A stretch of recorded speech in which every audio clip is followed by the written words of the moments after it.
This is Charts of the Week, Stocks, Bonds, Commodities, Forex by Proact Invest for February 13th, 2012. Welcome, I'm Rich Wiegand, founder of ProactInvest.net. Before we get into what's on tap and the key stories of the week, let's take a look at this disclaimer.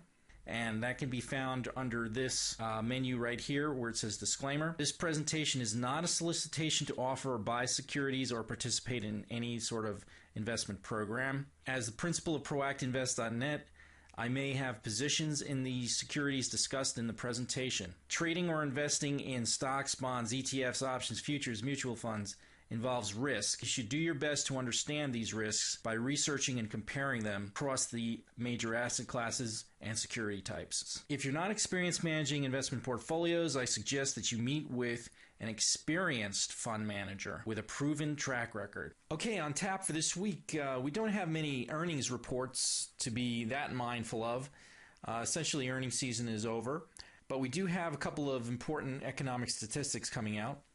We've got retail sales on Tuesday morning, that's tomorrow, and industrial production following morning on Wednesday with the FOMC, the Federal Reserve minutes in the afternoon on Wednesday.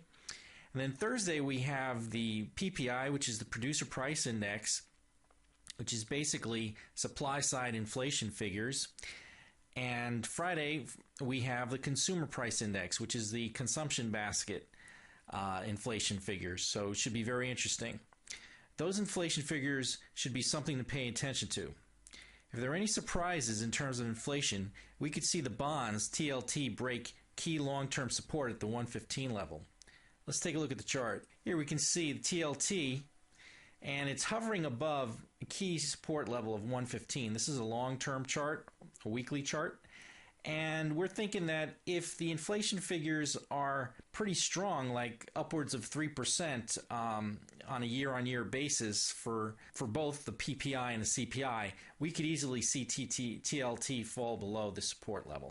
We're expecting this support level, this key support level, to be broken sometime within the next 6 months or so. There would have to be quite a surprise CPI figure under 2.5% for Treasuries to rally off of this support level, and very weak production figures, industrial production figures, in order to cause a volatile reaction in the stock market. Otherwise, we still see and anticipate smooth sailing ahead with Dow 13,000 on the horizon. There have been some signs that inflationary pressures could be perking up. As we mentioned last week, the federal government unemployment stats fell to 8.3%, as we can see in this chart. There's evidence here of a noticeable downtrend, even though it's maybe ever so slight. Also, construction spending was positive year on year for the first time in over 4 years. That's somewhat reassuring as well. With an inflation rate of around 3% and 5 and 10-year treasuries yielding less than 2%, something will have to give eventually. The only thing that seems to be holding up treasuries is central bank buying as a form of monetary stimulus. Indeed, central banks all over the world are adding liquidity to get the world economy back up on its feet and running. Just today, there was news that the ECB, the European Central Bank, will be providing subsidized financing to European commercial and investment banks at a rate of just 1%, essentially giving European banks carte blanche to lend at upwards of 4%, a gift of positive 3% in a carry trade profits. The total estimate for the value of these subsidies is over $158 billion, giving banks the highest incentive to lend money to businesses throughout Europe. This comes in the face of a Greek government agreeing to abide by stringent fiscal austerity measures as outlined by the European Central Bank. That was the big news over the weekend, that Greece was biting the bullet and passed fiscal austerity measures, which in turn triggered domestic rioting on the streets of Athens.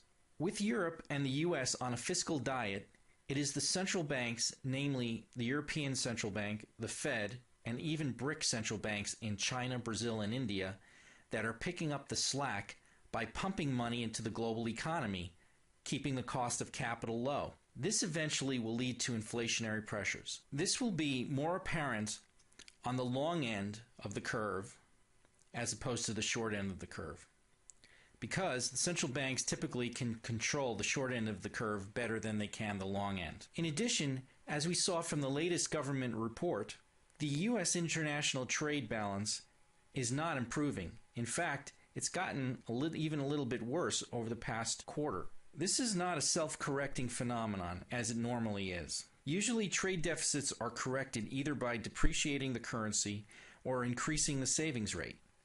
Since the Fed is making sure that interest rates stay super low at least until 2014, there's really no incentive to save, and indeed, quite the opposite is true.